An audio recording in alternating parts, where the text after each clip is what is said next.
Good morning, good afternoon, or good evening, depending upon where you are in the world, and welcome to today's webinar.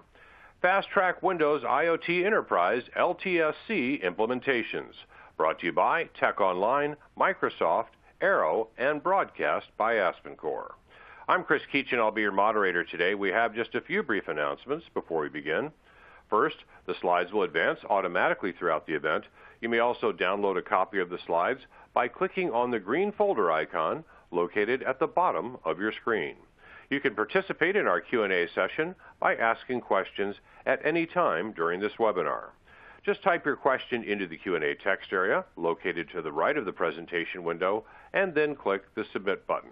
Please note that we'll try to get to as many of your questions as we possibly can at the end of today's program. However, if we're unable to get to your individual question today, someone will get back to you after the program is over. Also at this time, we recommend that you disable your computer's pop-up blockers, and at the end of the webinar, we will ask you to complete our feedback form. Your feedback will provide us with valuable information on how we can improve future events. You can also launch the survey at any time by clicking on the red survey button at the bottom of your console. And if you're experiencing any technical problems, please type your issue into the Q&A text area, and we will be glad to offer one-on-one assistance. And now, on to the presentation. Discussing today's topic are Ken Marlin, Supplier Alliance Manager, Americas at Arrow.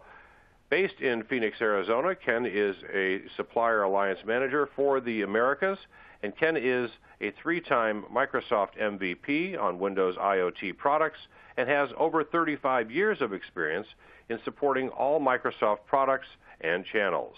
And joining him today is Che Chu, Supplier Alliance Manager, EMEA at Arrow. And as the Supplier Alliance Manager for the Arrow Intelligent Solutions, Che manages the Microsoft IoT business in EMEA, and he is based in the Netherlands and joined Arrow in 2019. It's with great pleasure I now turn this special session over to Ken to begin. Ken, take it away. Awesome. Thank you, Chris. Thank you for the introduction.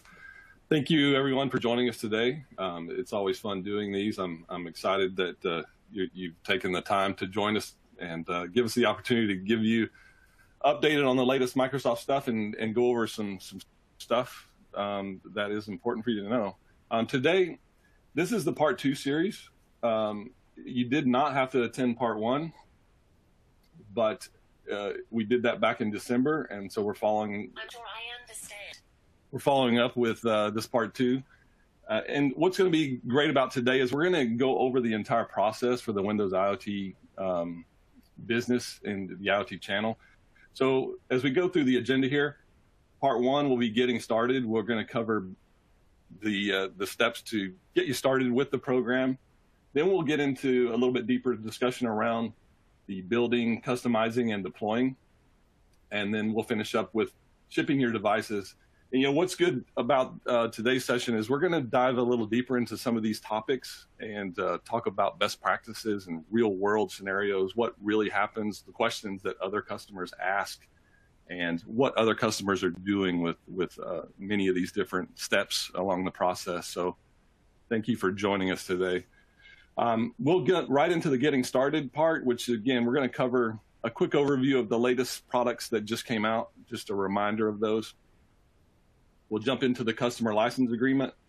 We'll talk about the media, the software media, and the keys, how to get those, what you do with them. And then we will also talk about getting an account set up here at Arrow and get you an official quote on the licenses and what you need to do in that part of the process. So again, Part 1, we did this back in December, and we do have a link here that is on my YouTube channel. So if you, I know you can't necessarily click on the links right now. You could screenshot this or type it in another browser just so that you could bookmark it. And I think we'll be getting this presentation out to you folks after the webinar is done. But you can go back and watch Part 1. And in that webinar, we did cover all of the newest products that Microsoft just launched in the past few months, going back into 2021. We kind of dove deep into those products and talked about their features and why you would use one over the other. A wonderful webinar to go back and revisit. And then in this webinar, we really wanted to spend not so much time on the products, but more about the process and what you really need to do to get started. And whether you are brand new to IoT or you've been doing it for years, there's going to be a lot of value in this webinar, because we're going to talk about some things that maybe you weren't aware of, or you didn't know that, oh, that's what another customer does. So again, best practices, and kind of get you fast-tracked, if you will, through the process and get your product launched. And I'll turn it back to Chris for our first poll question. All right, thank you, Ken. This is the first of 3 polling questions we have for you here, and to participate in our polls, just go ahead and click on the radio button next to the answer that's appropriate for you, and then click the submit button. So our first polling question here is, what stage of the Windows IoT process are you in? We just signed a CLA, but have not started yet. We already have a CLA and started testing, but have not purchased licenses yet. We already have a CLA and purchased licenses, but are still new. The other answer here can be, we've had a CLA for years and are shipping devices.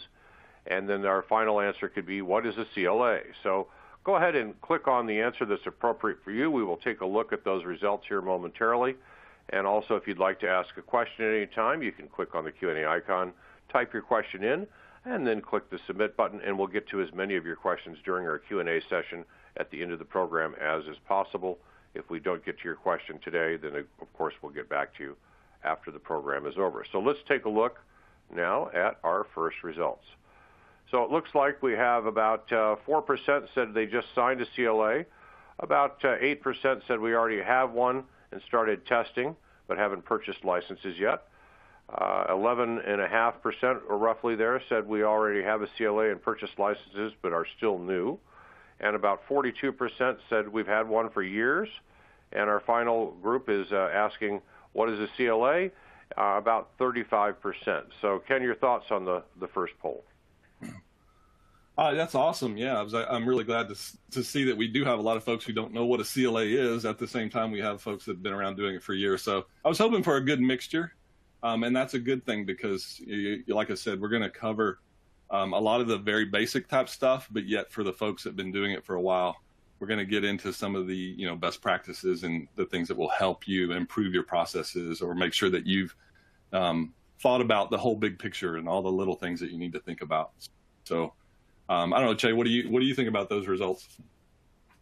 Yeah, it's interesting, definitely, because as you said, the first part where we'll cover the more basic stuff will definitely help answer a lot of questions for the group that answered what is a CLA. So we'll cover that. And with that, we'll also fast track with the content that follows on what you can do with the CLA once you have the CLA, and all the goodness that comes out of this. It's also good that we have a fairly large audience that are working with Windows IoT for a long time already. And as you said, Ken, we probably can still share some best practices and maybe some changes that are coming up or have occurred quite recently.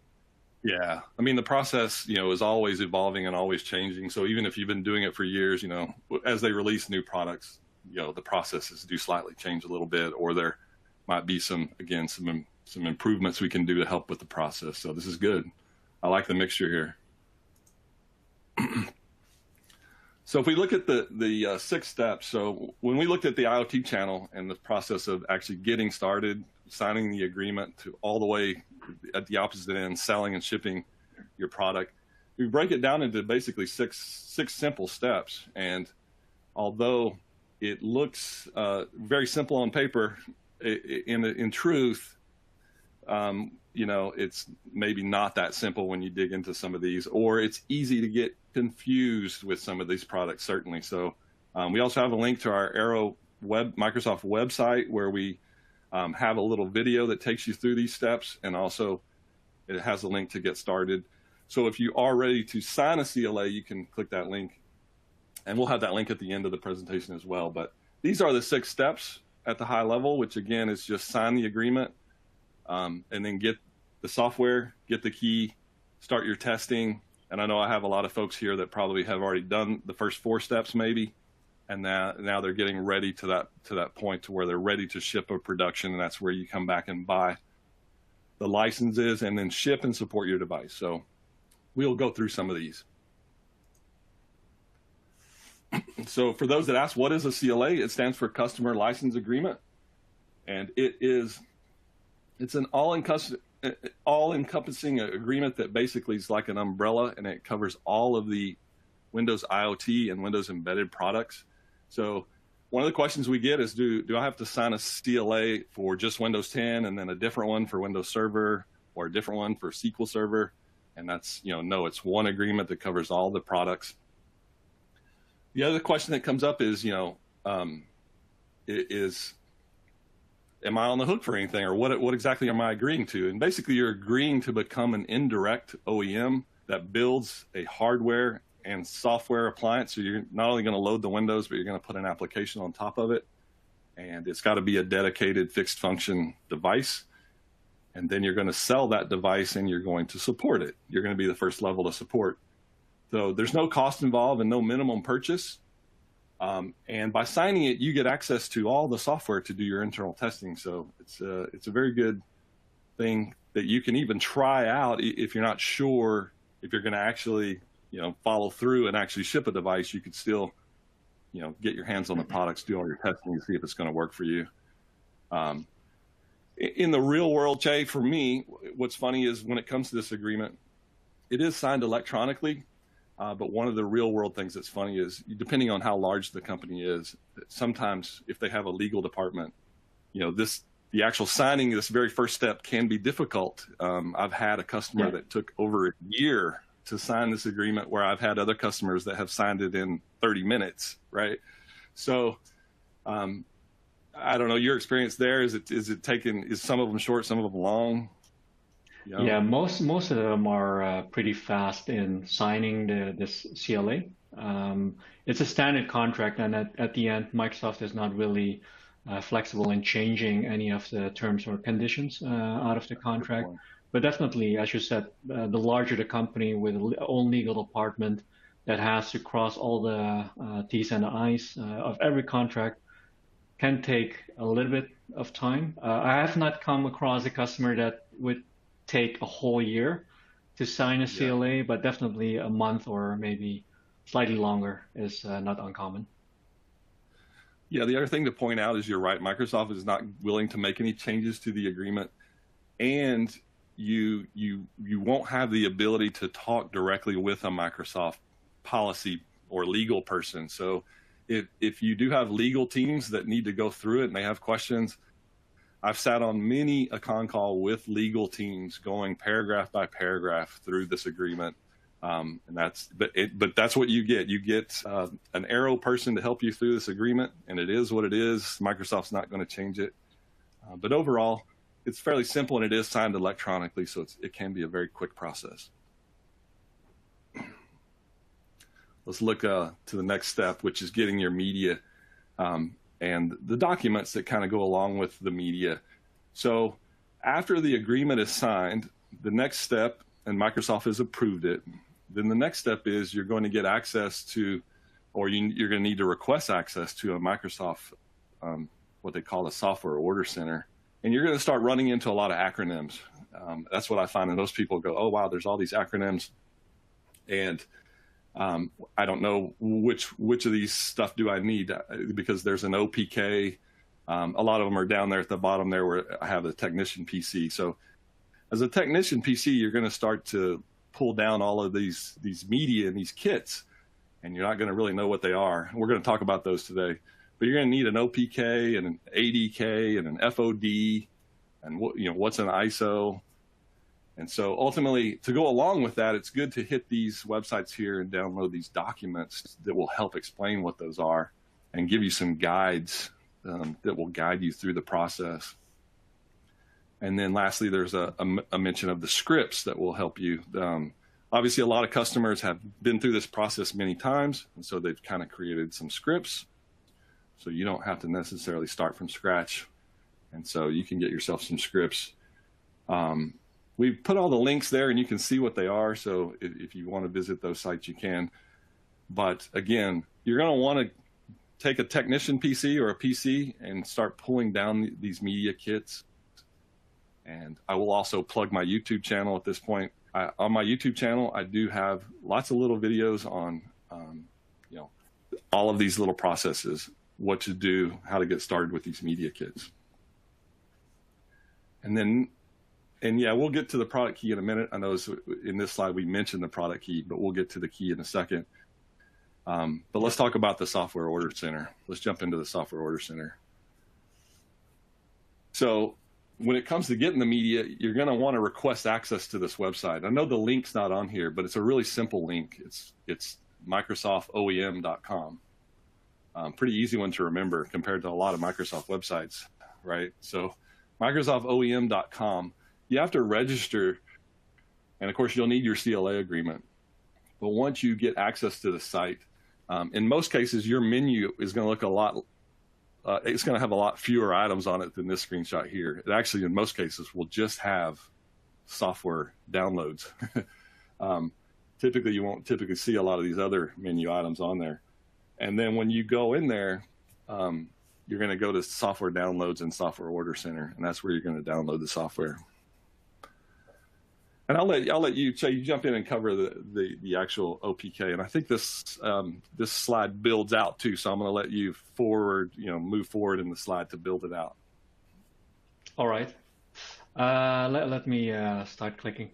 So first of all, when you have access to this software order center, you can find all the different products that are available in the Windows IoT channel. And in the past, you typically would order a physical copy of the media. But nowadays, it's more often that you'll go for electronic download copy of the media you're looking for. But both are still available. You just click on electronic delivery, and then you have to also log into to this portal with your organization. And once you've clicked the electronic delivery, what you can do is find the product you're looking for. If you have the kit number, there's also a very long Excel table available where you can find all the different kit numbers if you want to search it that way. But what you can also do is simply look for the latest products, which is in the bigger window. Let me build it out. Doesn't really make sense the way I describe it and the way the slide builds out. But on the bigger square, you find all the latest products, so you don't really need to search for it if you're looking for the latest Windows 10 or the latest Windows Server. You just need to scroll down. And then just tick the ones you need, and then when you click, when you proceed, you'll be able to download those. One question that comes up quite frequently, and even today I got the same question, is some customers are still looking for Windows 10 IoT Enterprise 2019, for example. And what they've done on the portal is the release date that you see here. The start date is January 2019 as by default, and that would exclude Windows 10 IoT 2019 as well as 2016. It actually came out in 2018. Yeah. So they were panicking, saying, well, I can't find the media kits anymore, and what happened, and so forth. But you have to manually adjust that date to a previous date. I would suggest just put it in on January 2018, and you'll find everything you need. Or if you're looking for even older one, just remember to change the release date to an earlier date.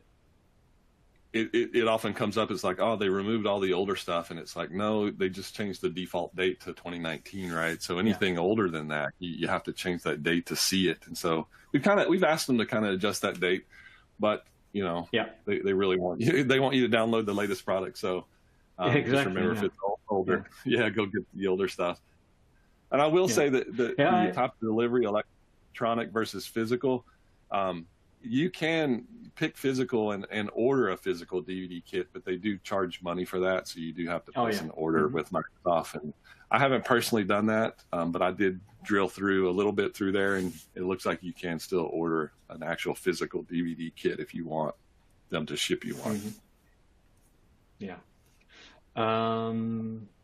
What I also noticed, indeed, I also request the same thing. Can you put the default date to earlier than, so you can still search the 2016 version, but instead of changing the date to a past date, they change it to a more recent date. But okay, it is what it is. I think you're right that Microsoft would like to focus on the latest and the greatest. You can also search by the kit type. So what you shared in the previous deck, the 80Ks, the feature on demand, and whatnot, or the product family. So it's really quite straightforward once you're in. The thing here is really the remember to change the date range in the time span that the product was released, and you'll find anything you need. And you typically would get the full OPK. The OPK is your OEM pre-installation kit, and it has the actual OS bits.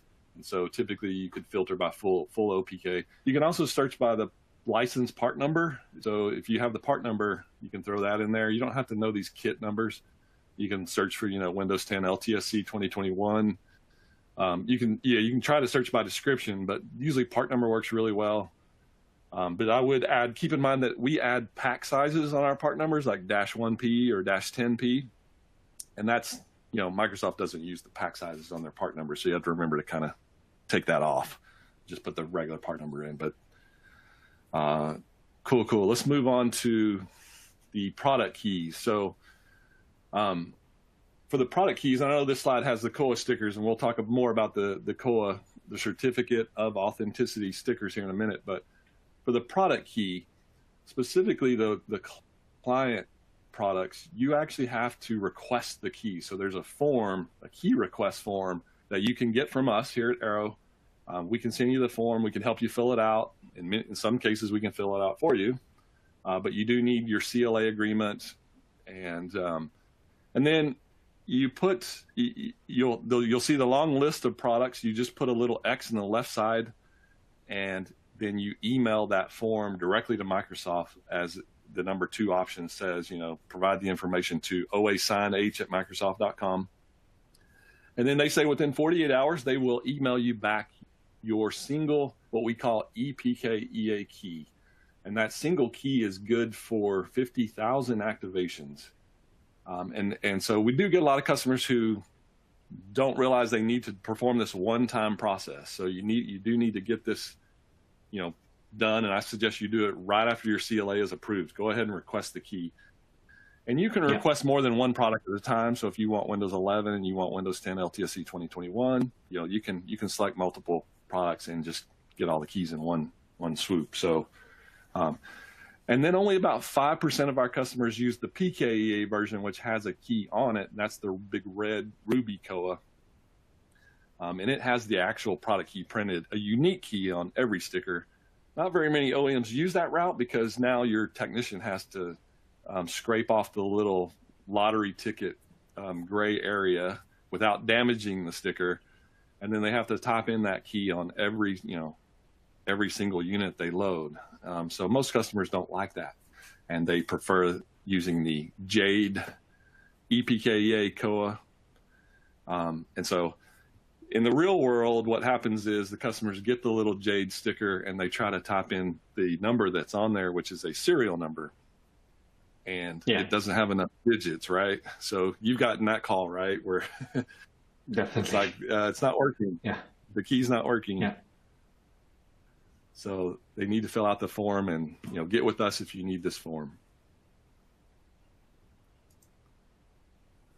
And then while all that's happening, while you're getting the media and the key, you should also be working with our Arrow sales team to make sure you have an account with Arrow, because that process can take some time. So while you're waiting that 48 hours for the key, you would obviously want to go ahead and get an account set up with Arrow if you don't already have one, because there are a lot of forms you need to fill out to get your account set up. And also, that's when we can give you a price quote and figure out exactly what licenses you want to look at and give you some pricing, that kind of thing. So make sure you kind of do that at the front, because it can take some time.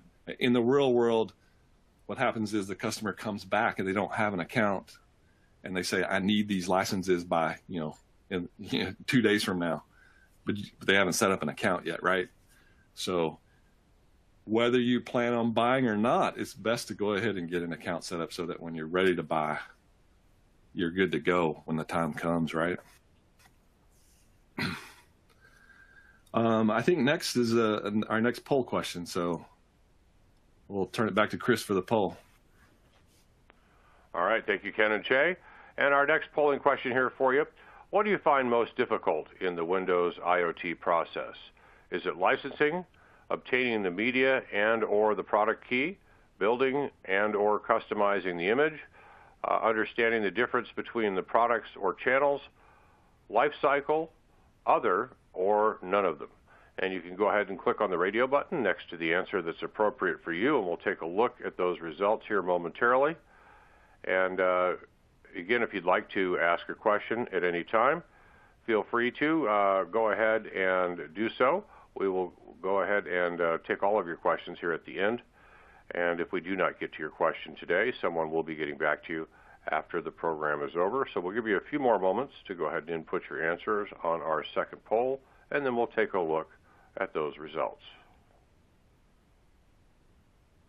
Yeah, just trying to get a feel. Obviously, like I said earlier, some of these processes seem really simple, but in the real world, maybe they're not. Maybe some of you are struggling with the different steps more than others. Just kind of wanted to gauge the audience, get a feel for which ones you guys struggle with, and maybe you don't struggle with any of them. There's an option there for none, but I'm definitely curious to see. All right, let's take a look now at our results. It looks like about 13% said licensing, about 10% said obtaining the media and or a product key, building or customizing the image was about 29%, and understanding the differences between products and channels about 26%. Life cycle was about 3%, other about 10%, and none about 10%. So your thoughts, gentlemen, on the second polling question? Yeah, if I was betting money, I would have said customizing, right? Building the image, right? Even for myself, that can be difficult. I don't know. Do you feel the same? Yeah, exactly. But also the understanding the differences between the products and channels, because it's quite hard to find that exact information, especially if you're coming from one channel and looking into Windows IoT or other way around. And it's kind of similar, but not exactly the same. And where do you find that information? Yeah. So it's not surprising. Yeah, over the many years, I've learned one very important thing with Microsoft is for a customer, don't talk to a Microsoft open volume person about IoT, because they won't know any of the answers, or they're going to give you the wrong answers, right? And kind of vice versa, right? Most of the Microsoft people understand their channels, but we have the advantage of supporting multiple channels, so we tend to get more experience on knowing the difference between those channels and helping our customers out. All right, so we'll jump into part 2, which is building your product, and get into some of the issues of once you've got that media and that key and you've started to load and figure out what you want to do with that product. And this is where, for many, this is where it gets pretty difficult, even though at a high level, it isn't too bad, I will say. It can be difficult, but it just depends on the device and how far you want to take it, right? So a lot of times what I do with customers here is I start talking to them and asking them about how many systems are they going to be building or loading. Because Microsoft's going to give you this, this huge toolkit with all of these things, and the customers will be like, do I need to use all of those? Do I need the language interface pack? Do I need the features on demand? Do I really need the sysprep? Or can I just take the disk and just load the system? And so I start asking them, like, I've had a customer where they literally were only going to be shipping 5 systems a year. And so I'm like, just load the 5 systems. Like, you don't necessarily have to do all of this stuff. Yeah. But if you're going to be shipping hundreds and hundreds of systems, then yeah, it's probably a good idea that you learn to use these tools, and hopefully we can help them do that. But overall, you're going to load the windows, then you're going to customize it, and then you're going to capture and then deploy it to the new devices. And I did put a link there to the Microsoft Docs site that again talks about getting started and takes you through these steps, and we'll walk you through and has guides and stuff. And again, at Arrow, we have a customization guide that is very helpful to get you started as well. But ultimately, as we jump through, oh, another poll question. Sorry, I didn't realize this was in here. Yeah, I did want to ask this poll question. So, Chris, real quick one. All right, so this is the third of our 4 polling questions for you. And our third question here, are you experiencing difficulties obtaining hardware to ship your Windows IoT solution? And here it's really simple. Your answers can be yes or no, and just click on the radio button next to the answer that's appropriate for you. Click submit, and we'll wait for a few moments for you to go ahead and input an answer.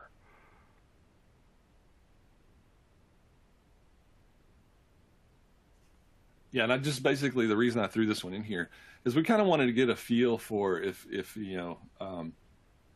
the supply chain is affecting some of our customers, if you guys are experiencing hardware difficulties.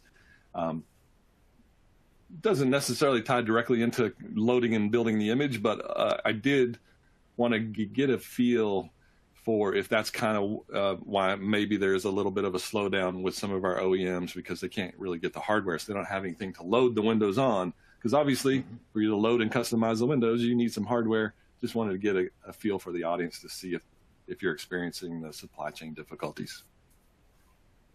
All right, Ken, and it looks like our results were about 33% yes and 67% no. Okay, well, that's good. That's good. I was expecting the flip of that, right? Yeah. Same here. So the other thing to point out here is obviously Arrow is a global distributor, and we have lots of hardware, and hopefully we can help you with those supply chain issues. So again, not just the Microsoft piece, but if you need hardware, let us know. We can help you with that. So jumping back into the customizing and loading the image, the first thing that pops up is SysPrep, and I get customers that ask me, what is SysPrep? And I have others customers that have used SysPrep for years, and they're aware of it, or they've used it. But it is the tool that prepares the system for imaging. So, and it was mainly, it was used in the regular channel by system builders to build general purpose computers by the thousands, right? And so it kind of prepares the system for imaging and allows you to customize the system, name it, configure it, customize it, and then the other thing that I noticed I didn't mention here is what we call UBI, or the out-of-box experience. And so if you were to buy a new computer from the store and you open it up, it would take you, and first thing you turn it on, it takes you through the UBI, or the out-of-box experience, and asks you what your name is and what you want to name it and all of that stuff, right? And so for an IoT appliance, sometimes you don't necessarily want that. You just want the appliance to turn on and work. You don't want to go through an UBI. And so the question we do get a lot is, do I have to do a UBI? And the answer is no. And the other question we get is, do I have to SysPrep? And the Microsoft answer is yes. Microsoft wants you to SysPrep. But we do have customers who do not SysPrep because it's going to vary. It's going to depend on your scenario and your device, how many you're building, what you're doing with it, what sort of out-of-box experience. So keep that in mind. We have the links here, which you'll have to get the presentation to click on them. But these links will take you through the SysPrep overview. They will take you through the process of booting and installing the Windows with the OPK. And then you'll use a tool called WinPE to create a little USB boot device that you will then boot to so that you can capture the actual image of the device. And then, the UEFI is becoming more important with Windows 11 because you need secure boot for Windows 11, not required for the Windows 10 products. But a lot of our customers still use the secure boot in some scenarios, and that guide will take you through that. And then there's also lastly, the steps on going through how to deploy the image, because after you've captured it, then you'll take that to a new piece of hardware and you will deploy that image on that hardware. And so hopefully these steps will help you through that. And same thing here. From a technical overview, you're going to create a basic image. You're going to then customize it and boot the device in audit mode so that you can make some final tweaks and changes to it. You'll configure lockdowns. In the real world, where it gets tricky is when we start talking about the unified write filter or locking down USB ports. Some of the stuff, depending on how far you lock down a device, can certainly make your sysprep life a little bit more tricky, right? Because if you're trying to turn on a write filter or block out the keyboard or things like that, right?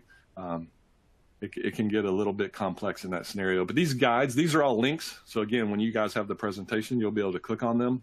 They'll walk you through these steps. And then lastly, again, sysprep, capture, and deploy. And hopefully, again, you can learn from these guides and it'll walk you right through. But even better is, what if Microsoft actually made a new tool that was wizard driven and allowed you to just put all of those kits and things into a folder, run this tool, answer a whole bunch of questions, and then it would create your customized image, your customized Windows image that you then took and deployed on devices. And they have done that. And we've mentioned it in our previous webinars. And I actually was going to do a screenshot, but I couldn't get approval for it. But I did get approval to let you guys know that at the end of this month, which is just a few days from now, so January 31st, Microsoft is going to make the tool available on the Collaborate or the EEAP, which is your Ecosystem Engineering Access Program. It's sort of early access. It's where you get early access to stuff. They are going to make this available on that at the end of this month. And then a few weeks from there, they will be making a public preview available so that everyone can download and play with the tool.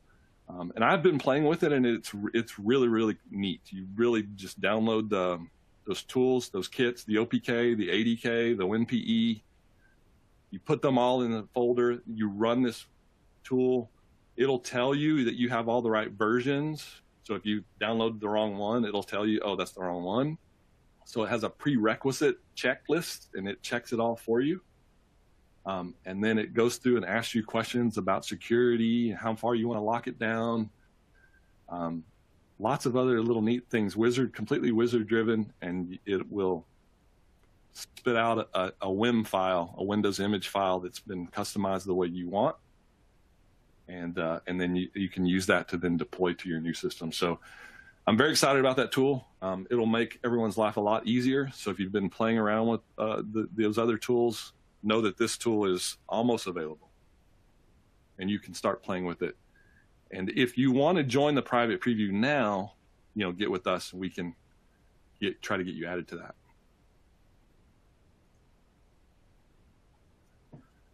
So the next topic that always comes up for us is around product activation. And so I'm going to do a time check here too to see how we're doing. We're probably going to have to start moving here.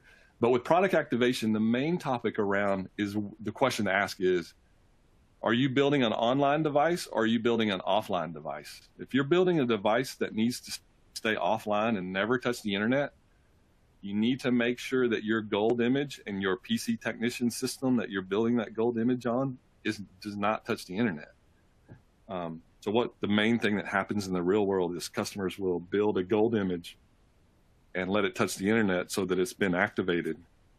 And then when they take that image that's already been activated and go put it on a new device, well, now that device has to be activated because it's already been activated before.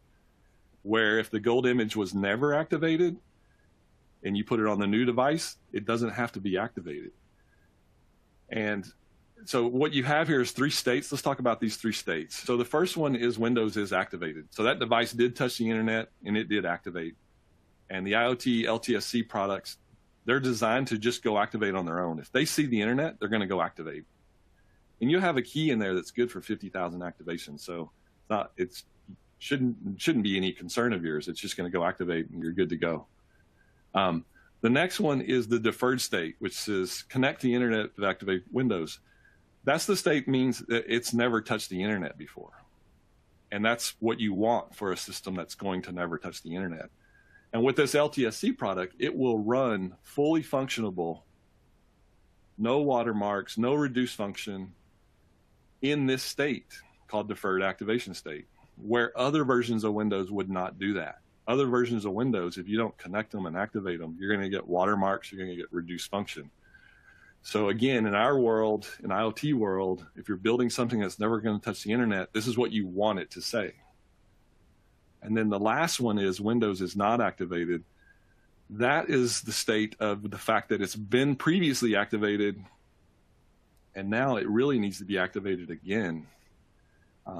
And in that mode, it's going to show watermarks, and it's going to have issues. So keep those three states in mind. If you're building devices that touch the internet, this slide doesn't really mean a lot to you. Just let it activate and move on. But if you're building something that's going to be offline, keep everything offline. And any other questions on that, let us know. You had any real world issues with this one, Jay? No, only questions if it's possible not to activate.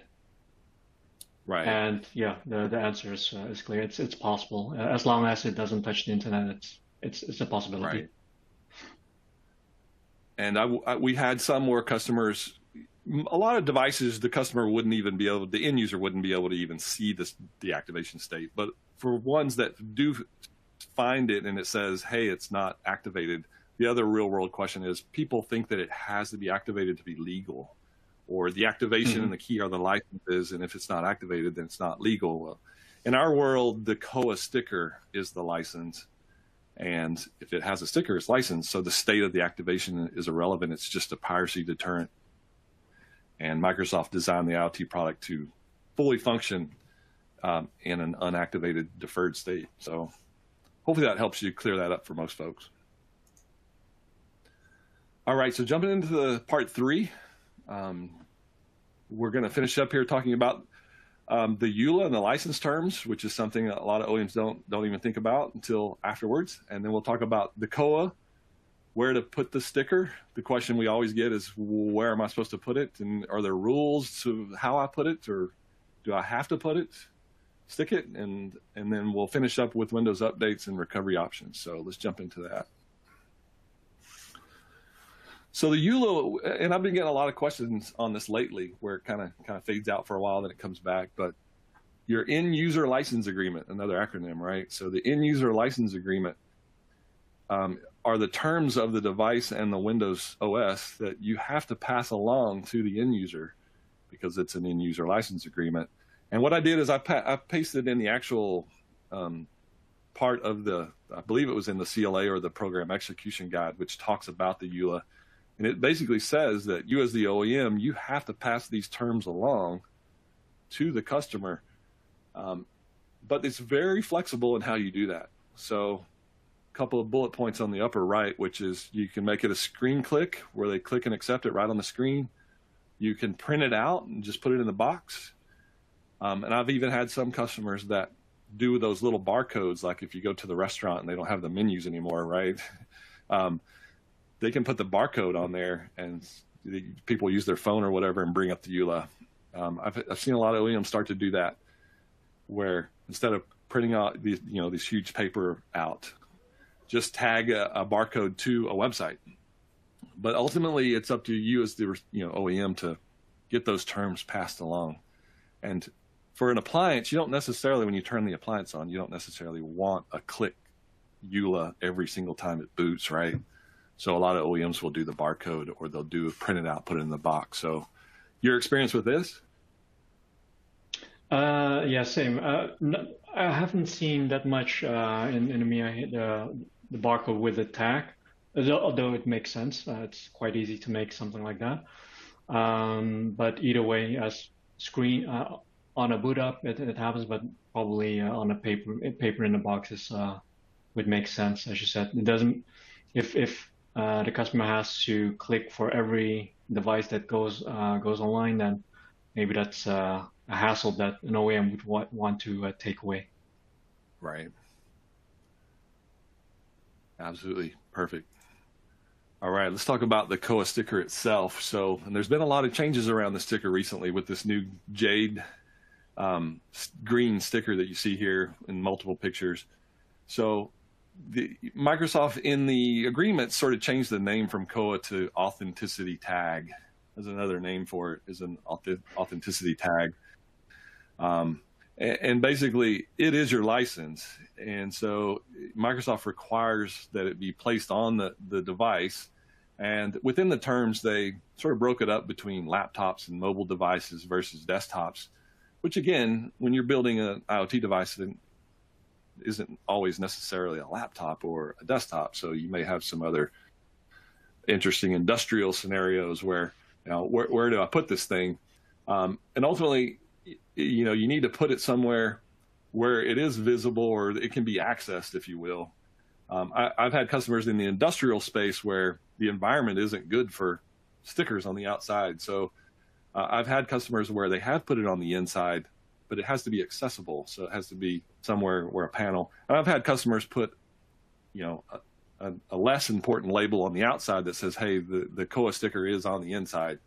Because if they were to get audited, an auditor is going to want to look at that device, and they're going to want to be able to find the actual Koa sticker license. So keep that in mind.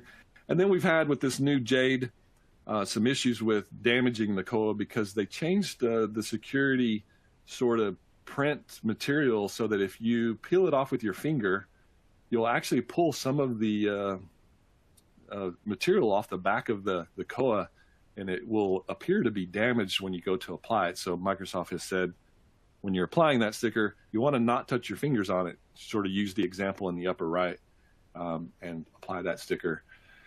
And I've got tons of real world experiences with Koas, but in a sense, no, it is the license. If you lose it, you've lost the license. We can't just go print new ones and replace them. That's probably the biggest question we get. Oh, we lost the license, or we can't find it. Can you just print us another one? And we can't. Microsoft can't do that. You actually have to buy a replacement. And you also have to be careful about damaging them. You always want to make sure it's the last step in your integration process. You don't want to put the sticker on at the beginning of the process and then find out halfway through that the computer's DOA, right? Because now you can't peel this thing off and move it to another system. As soon as you peel it, it's going to damage. So keep those in mind. Let's jump forward to the Windows Update, which is another huge topic. So after you've shipped your devices, they're out in the field. How do you maintain, how do you keep them updated? And I'm going to reference again my YouTube channel. I have the link there on the middle right side. I also wrote a blog called To Update. That is the question, where I do have these links where I talk about the update catalog and also the update history website. Very, very important websites to keep and bookmark on your PC technician site, because you're going to want to know the history of those updates. What's included? What did they do? What did they fix? And they are cumulative. So you typically go download the latest one and it will fully get you updated to the latest one. In the real world, customers have customers who do offline updates. They'll push out, quarterly, semi-annually, or I have other OEMs that just leave it connected to the internet and let it pull down all the updates. Because with LTSC, you'll only get security patches. You won't get, new features. That's a huge benefit of that. So I would just say check out the YouTube video and my blog. They kind of go together, because I'll take you a little bit deeper through that since we don't have time here today. Mm-hmm.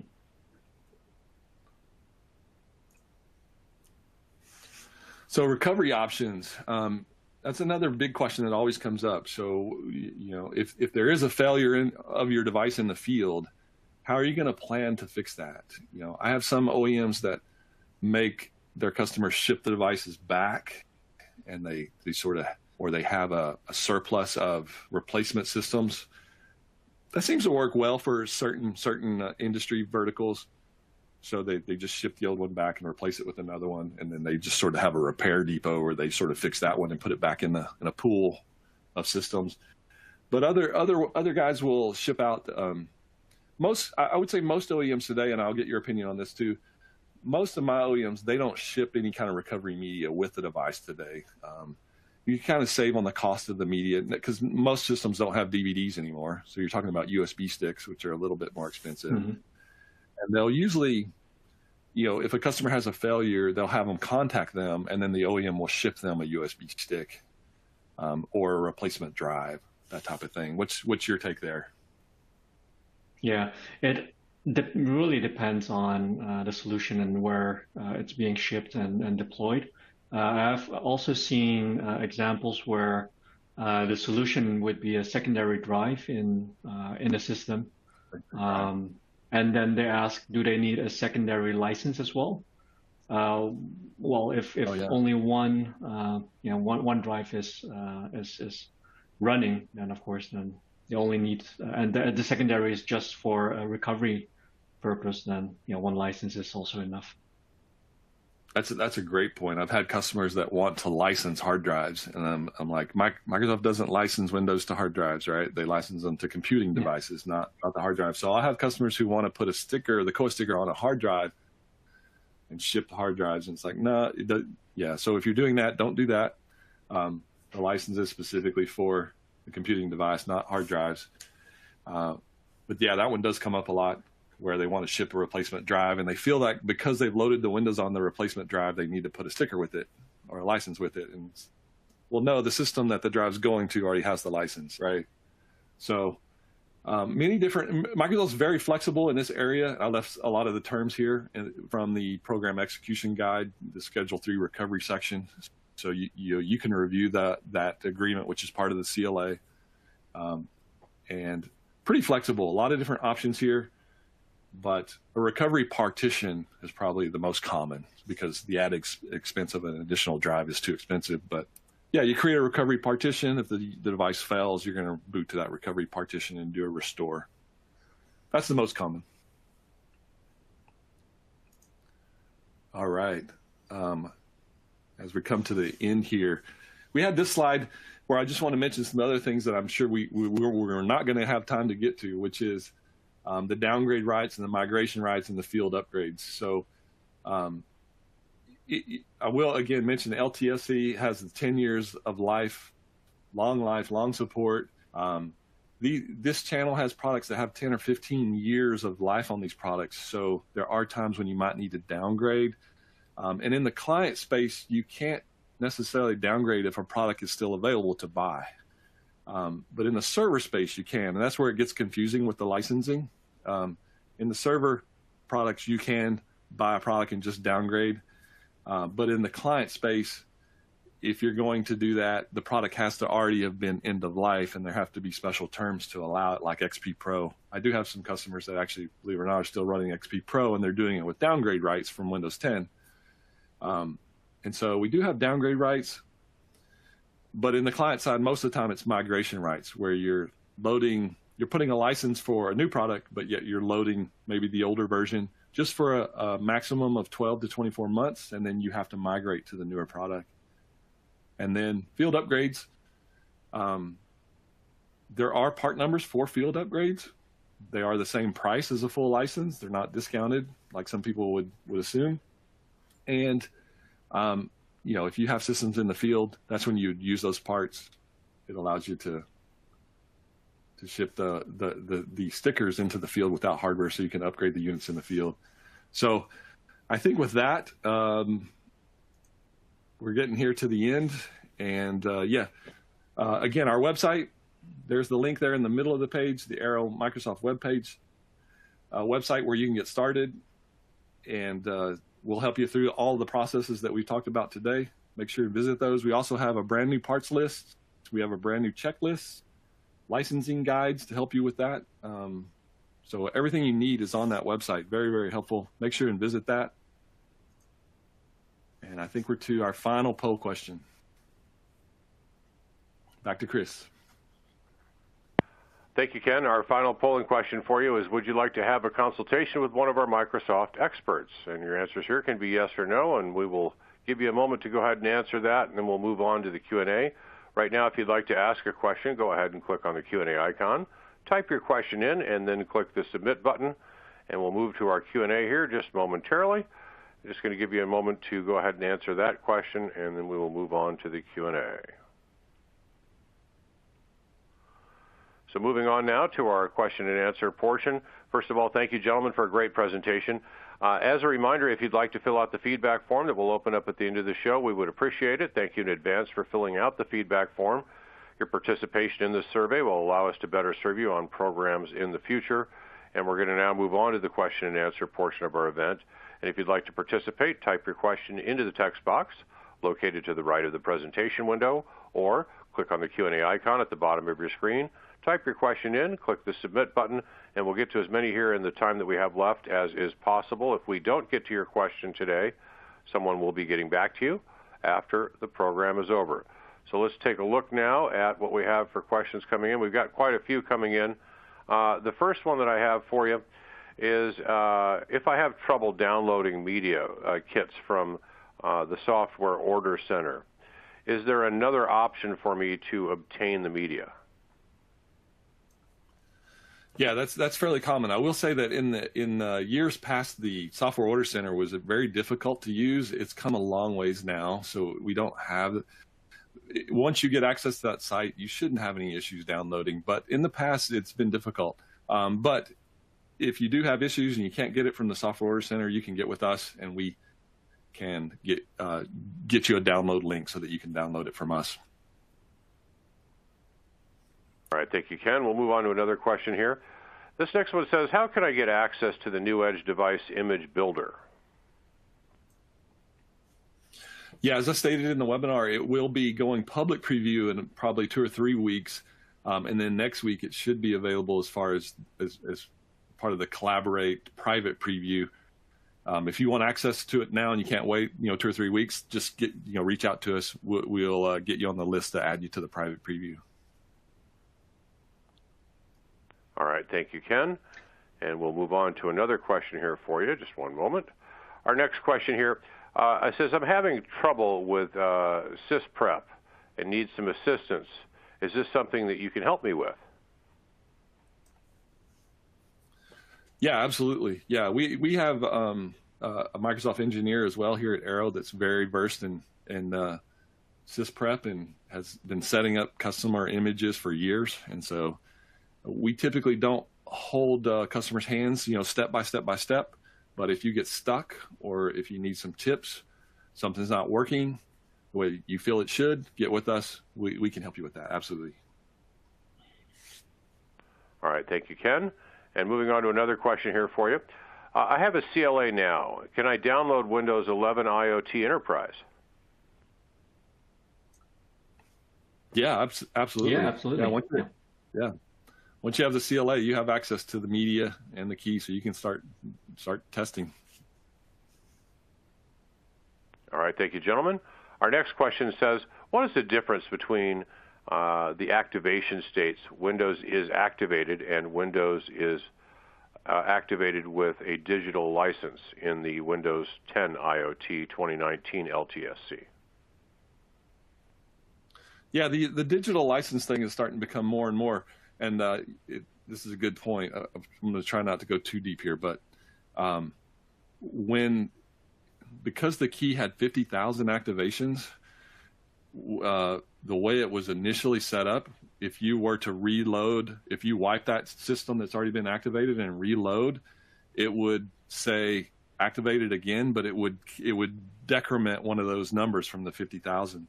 Microsoft has fixed that now so that if you activate the device and you wipe it and reload that same device, it will activate with a digital license and it won't decrement that number. So you're not constantly taking your 50K down because you've been reloading and reactivating the same systems over and over. So that's something we've been asking for a while because some of our customers had lots of activations, but we were trying to figure out why, and it's because they were wiping the same systems and reactivating them. So that's something new.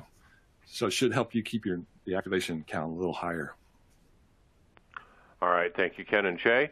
Our next one here, is sysprep required if you set up an image, or can we just clone it? Fantastic question, because Microsoft answer is, yeah, you're supposed to sysprep, because it has to do with changing the SID, or the system ID. And we don't see people that run into issues with duplication of SIDs or systems that have duplicate SIDs as much as we used to in the XP and Windows 7 days. But it still can happen. I just recently had a customer where it did happen. But for many of our customers, it doesn't really happen. So that you can get away with not sysprepping and just build an image and clone it. But Microsoft wants you to sysprep so that your SID changes. So keep that in mind. All right, thank you, gentlemen. Our next question here, is there an obligation to activate the IoT license before you ship it to the customer?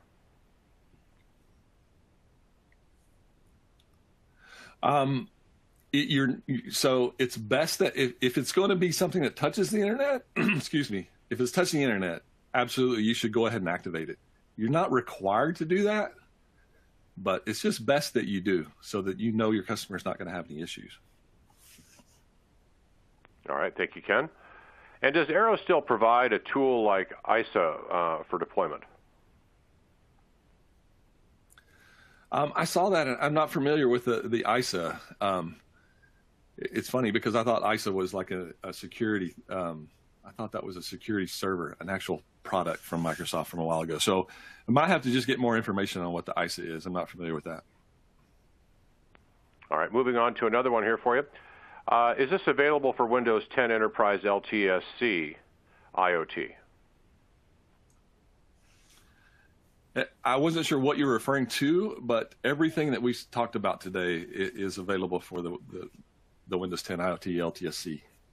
Everything. My guess is the image builder. The image builder. Yes, absolutely. Yeah. All right, thank you, gentlemen. Another question coming in here. This one is, hold on one moment here. If I've got it correctly, if I'm unsure in the final product, or if I'm unsure if the final product will touch the internet, I should not let the capturing process touch the internet. Is that correct? If you're unsure of whether, yeah, you definitely want to lean toward the safe side, which is if you don't know, then just leave it toward being offline, because if it ends up being one that does touch the internet, well, everything's going to be fine. It's going to touch the internet and activate. But if it ends up being one where it's not going to be touching the internet and it needs to because you've already activated it, well, then that's bad, right? So you always lean toward the safer side, which is just leave it unactivated. All right, thank you, Ken. We have time for just one last question. So our last question here, can we get a template for the EULA form? Absolutely, yeah. Microsoft provides a template. Just get with us. We can send it to you. It's out there on the Microsoft Partner Center, DPC. Yeah, Device Partner Center. Yeah. Device Partner Center. But we have copies. We can get it to you. All right. Well, thank you, Ken, and thank you, Che, for a great presentation and Q&A session. And for more information related to today's webinar, please visit any of the resource links available in the green folder icon at the bottom of your screen. And within the next 24 hours, you will receive a personalized follow-up email with details and a link to today's presentation on demand. Once again, if we did not get to your individual question, someone will be getting back to you after the program is over. And we'd like to thank you for attending today's webinar, Fast Track Windows IoT Enterprise LTSC Implementations, brought to you by Tech Online, Microsoft, and Arrow. This webinar is copyright 2022 by Aspen Core. The presentation materials are owned by or copyright by Tech Online, Microsoft, and Arrow, and the individual speakers are solely responsible for their content and opinions. On behalf of our guests, Microsoft, and Arrow, I'm Chris Keach. Once again, we'd like to thank you for joining us, and we hope you have a great day.